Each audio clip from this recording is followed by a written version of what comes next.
Okay, so I had some questions and I'm trying to recall how I tuned base idle airflow. I'd like to touch it up a little bit because my truck is not idling absolutely perfectly.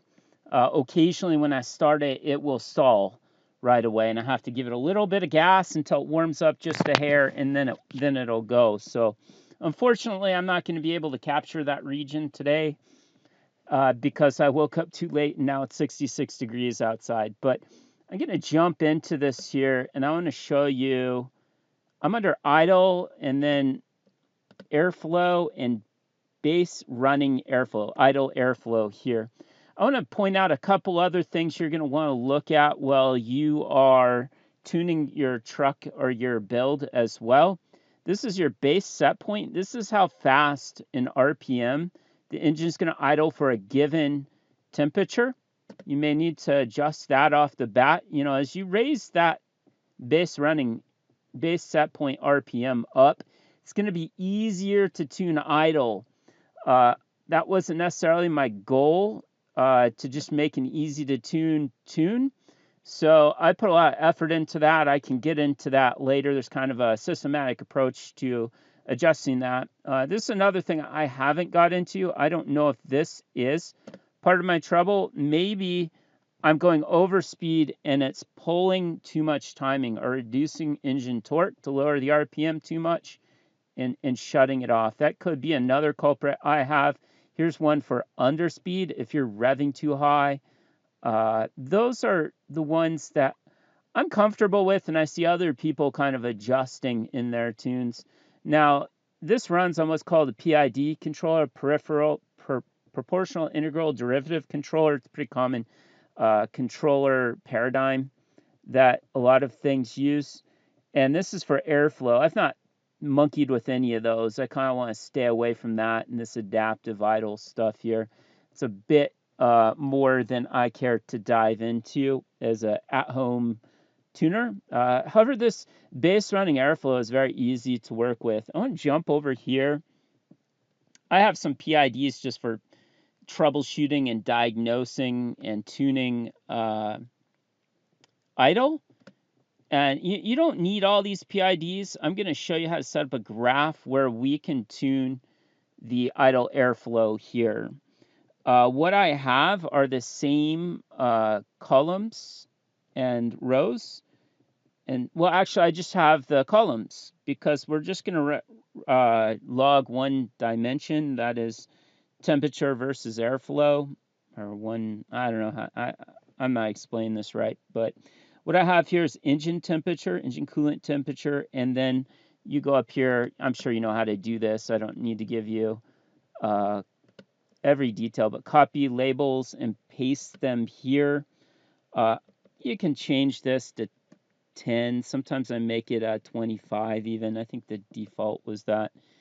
And 2 decimals, yeah, sure, whatever. I don't know what the computer actually holds. See if it'll...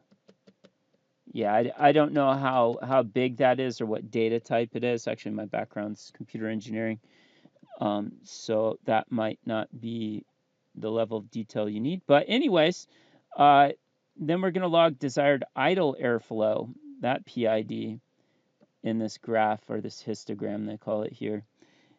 And I want to start this up, so I'm going to turn my ignition to on. Start my data logger here. We're going to fire this up.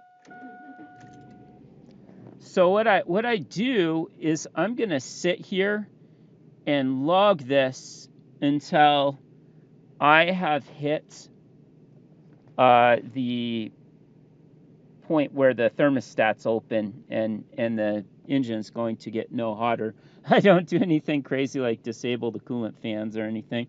What you're going to do is on the ones you don't hit, you're just going to kind of visually extrapolate those out to match the curve, and that should be good enough. Or let's say another way you could do it is if you take, say, this 200 here, and it's your log is, I don't know, 30% lower than what was in the tune, you could maybe just multiply the whole curve by 30%, where it's or the parts of the curve that weren't hit by 30% or something like that. But that's kind of another thought. But we're going to log this whole thing, and then unfortunately you're going to have to come back the next day and do it again with your foot on the brake, because we have a park neutral, in gear idle airflow. And let me see how close I am. 90 degrees. My old tune, if I go up to 90 degrees, we might be logging different units here. It's 8.6 pounds per hour. What are we taking for idle airflow? Pounds per hour? I don't know why my numbers are so different. It's very weird. Graphs layout.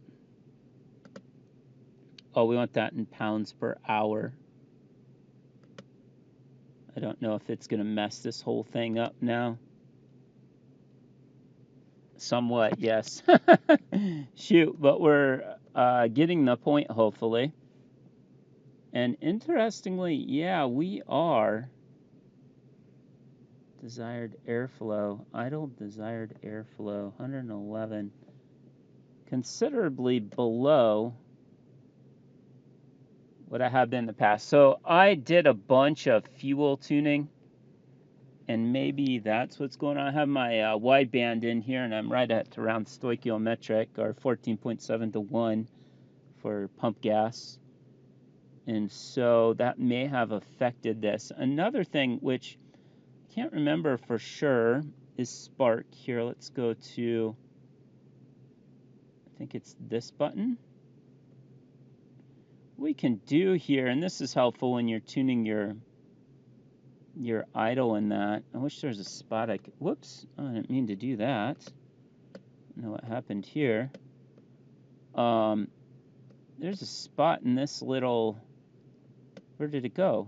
Oh, this thing, where I can change the spark. So we're at a roughly, let's give it 18 degrees. 18 on. It should be fixed at 18 degrees. I don't, oh, positive, absolute, whoops, 18. There we go. It says 17.5. Let's see if that's affecting us here.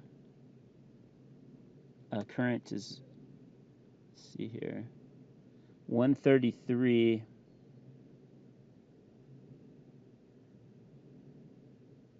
Go over here to 133, and it says 57. Doesn't seem to be. It seems to be around the same, so I don't think I did that.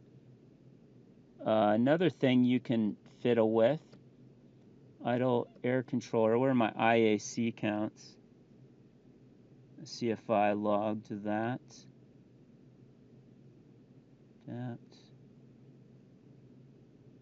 Oh, they're around, let's say 30, 40. Let's give it 40.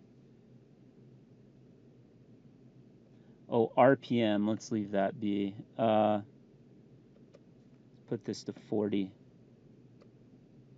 And just let the spark take care of things. So we're fixed at 40. And 18 degrees still. Actually seems to be idling quite nice. The desired airflow is actually decreasing here.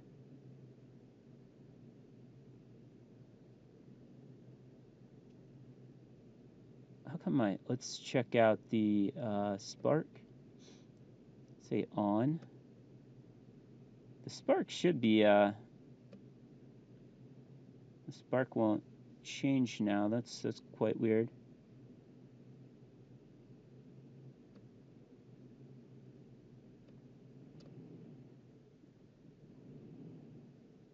Huh, it's just fixed at 18 degrees.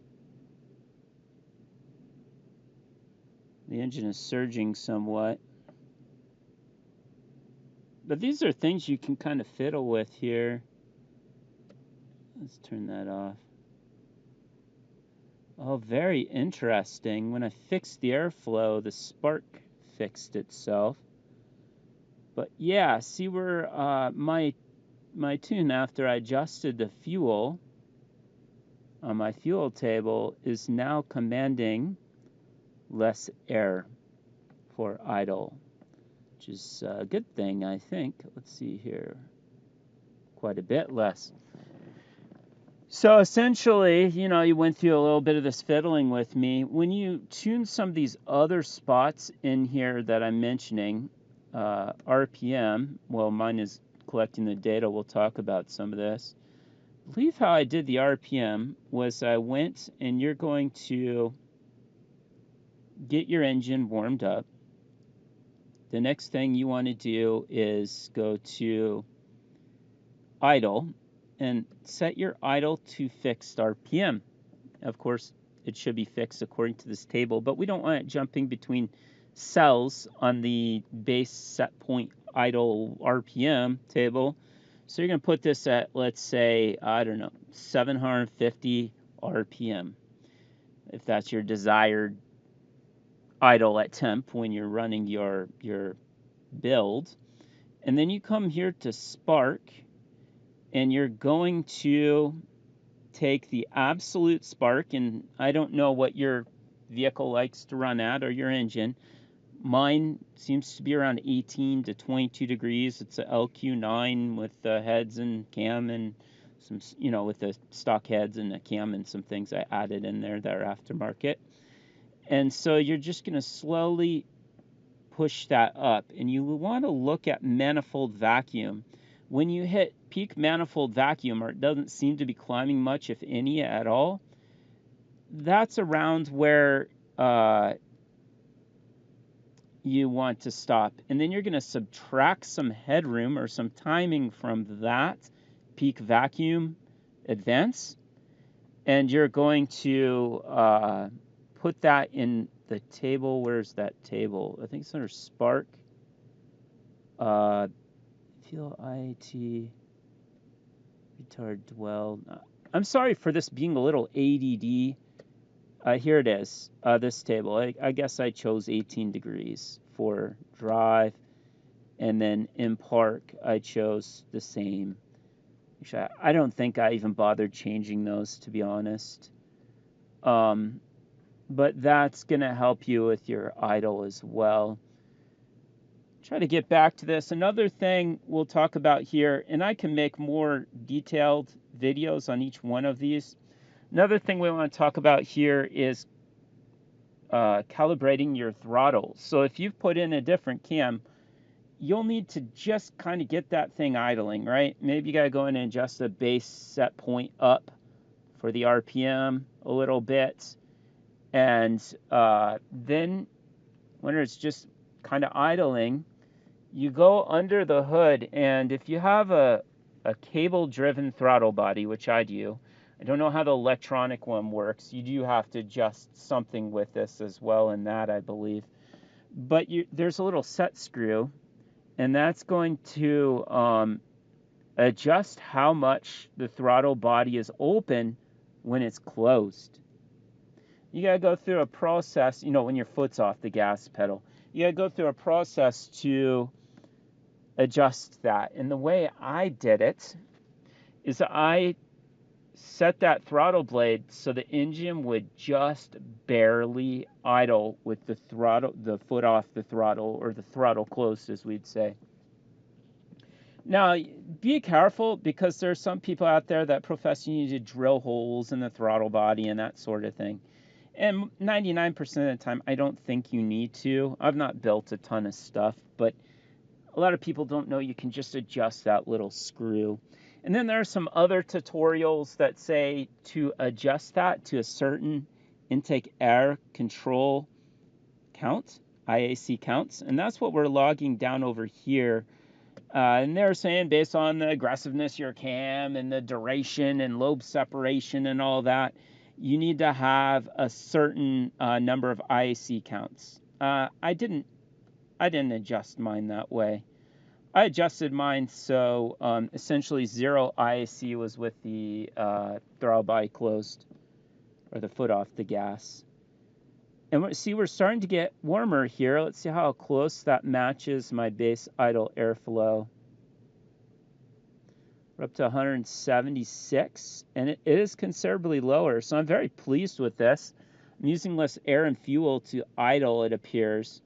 Another thing I want to mention about this really quickly, and I'm going to pause this and come back to you when I update the graph and flash the PCM or reload a config to the PCM. I watched a lot of videos. I had some time and just got bored and watched a ton of tuning videos. And the HP Academy seemed to have some really great stuff. I think they sell classes if you need more hands-on help. But on YouTube, that guy was saying once you're done adjusting all this, to add a couple of grams of air mass to what your log was, and then put it into the tune. And he said that'll give it some resistance to stalling. I don't know if that will go with the strategy I used to calibrate my throttle, but I may give that a whirl too. Mine is just so annoying. On rare occasions, maybe if it's very cold or humid or different conditions than I tuned in, the engine likes to stall after I start it. And it's a simple fix. I just got to sit there with my foot on the gas for a little while, raise RPMs to 1,000 or something, and eventually it will run fine once the engine's warmed up. But it's annoying, and it's one of those things where I don't always have my laptop plugged in to catch what was going on there. So I'm going to pause this, and I'll come back to you when it's done. Well, that's about as hot as my engine's going to get here at the current thermostat I have in it. So I'm going to stop this, and we're going to adjust this table here. Stop. Now this is I'm going to turn my truck off. We are looking at the graph here, or the row here that is park neutral, 111 to 198. Just going to paste those values in there. See, it really brought this down. I want to do now, let's see, these values here, I'm going to go like this, 0.95, and I'm just going to keep multiplying, kind of bring them in line. And I think we'll do the same with those here. Kind of keep the curve. There we go. And this looks a little jagged. Is that 111? Yeah, just kind of smooth that a bit, I guess. I don't know. And the guy on HP Academy said add a couple kilograms. It must be grams per second. I should have wrote down the units he was talking about. What do we got here? 13. No, that can't be it. He said just to add a tinge more. Let's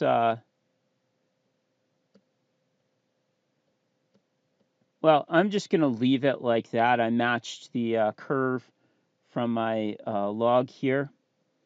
And we're going to go File, Save As. You see my, I didn't do much logging for this. Let's go to, let's do 14. You can see how I save my files to New, Folder,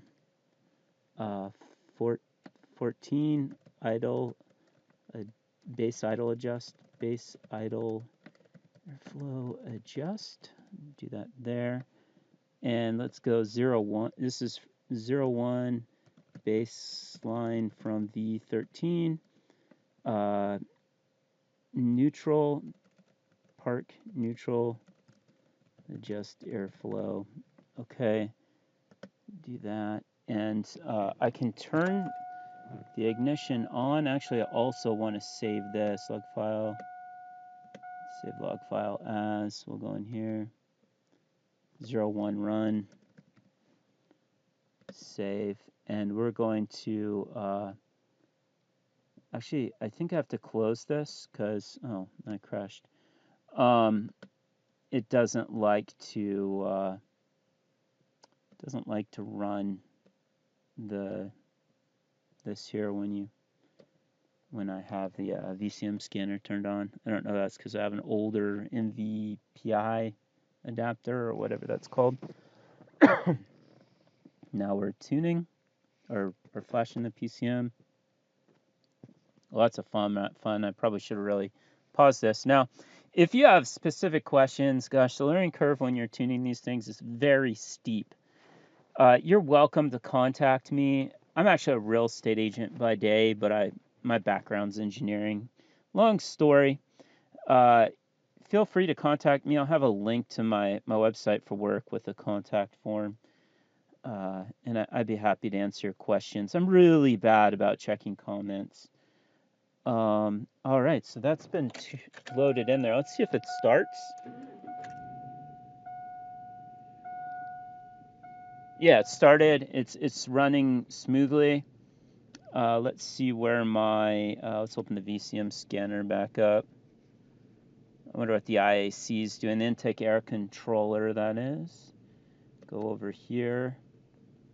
Actually, I hate it when it does that. I wish it would just go to the width here, but whatever. We're gonna start logging here.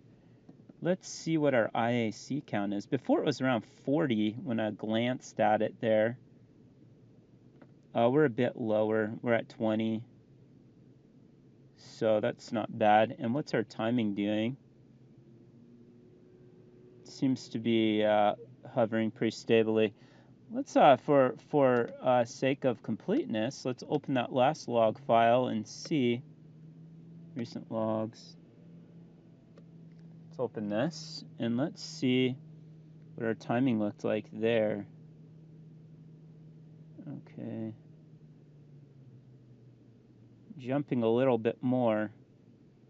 I noticed, and you can tell me if yours is like this. I don't understand exactly what it is. Let's see if I can shrink this. Look.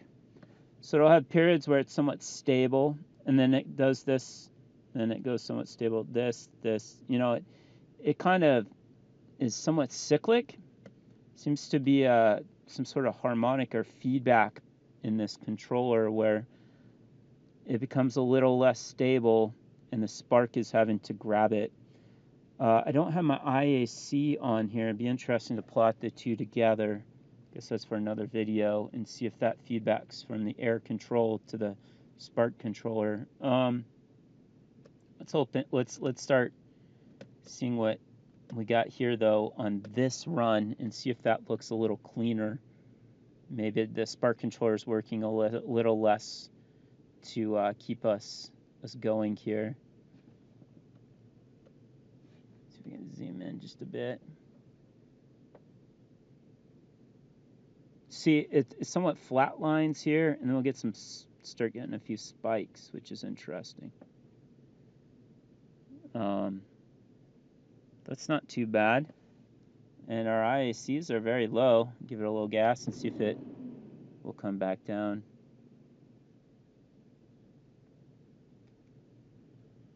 I'm pretty happy with that. I just need to do it in gear. You know what? We can see what happens. We'll only get one cell. Now we're in gear. See if it's commanding a lot more or a lot less. Let's stop this. We'll only be able, like I said, to get one cell, but I'm sitting here at the brake on, logging the data. We're at 35. Yeah, that seems to be about where we're at, 35. So this is my park neutral at 198. And we're in the wrong unit, pounds per hour. Yeah, it's considerably lower. I might just take this whole thing, see what happens, and we'll try this again. I may be ending up having to hold my foot on the gas a lot here, but calculator. I want to take 35. 35 divided by 50. 0.7, it's about 70% of that. What happens if I just take the whole gear row, multiply it by 0.72? Huh, interesting. Yeah, I'm just going to leave it be, though, because it seems to run, and I'll get that log tomorrow. Like I said, if you have any questions, feel free to drop me a line. I'll put my contact info in the description below the video. And I hope this helps. Like I said, tuning's very, very steep learning curve.